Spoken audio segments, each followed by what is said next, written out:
aula de hoje nós iremos falar um pouco sobre o filósofo Kant. Ele foi um filósofo que nasceu em 22 de abril de 1724 em Königsberg e morreu em 1804. Ele contribuiu com importantes temas na filosofia, como, por exemplo, o conhecimento.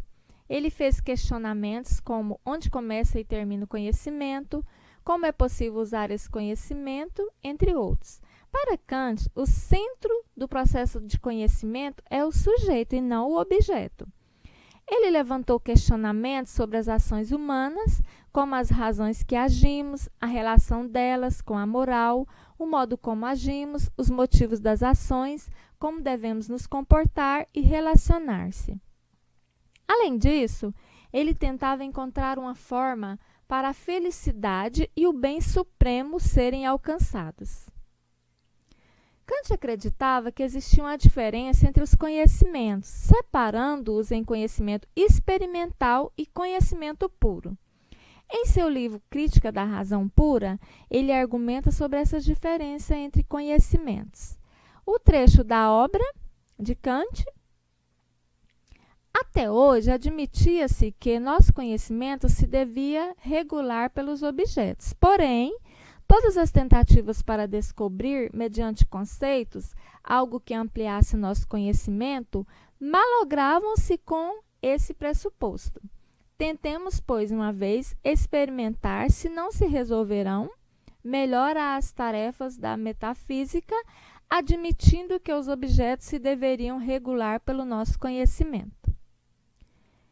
É uma referência em que ficou conhecido como Revolução Copernicana da Filosofia. Nele, confrontam-se duas posições filosóficas que assumem pontos de vista opostos acerca da natureza do conhecimento. Para Kant, esclarecimento é a saída do homem de sua menoridade, da qual ele próprio é culpado. A menoridade é a capacidade de fazer uso do seu entendimento sem a direção de outro indivíduo. Logo, esclarecimento no sentido empregado pelo filósofo representa a reivindicação de autonomia da capacidade racional como expressão da maioridade. Observe a citação de Kant. Uma pessoa vê-se forçada pela necessidade a pedir dinheiro emprestado.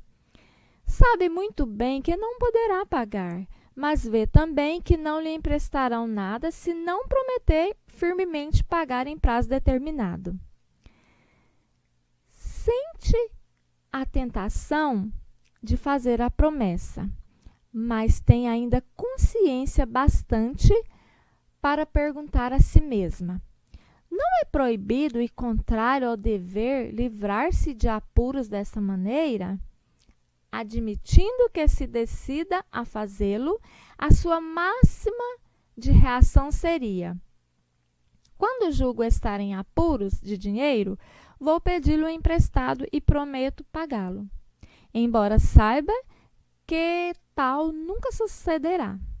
Para Kant, a falsa promessa de pagamento apresentada nesse texto opõe-se ao princípio de que toda a ação do homem possa valer como norma universal. O conhecimento experimental ou a posteriori é aquele que só é possível ter a partir das sensações. Um exemplo é o conhecimento da queimadura. Você só o que tem quando sente o fogo e sabe que ele é capaz de queimar, por meio do calor experimentado. Ele defende que esse conhecimento que você teve não pode ser entendido individualmente, mas sim relacionado com as impressões sensoriais presentes no ser. Ou seja, a queimadura que você sentiu.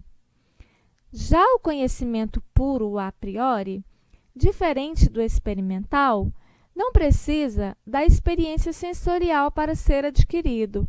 Kant defendia que esse conhecimento é essencial e é aplicado a tudo e a todos.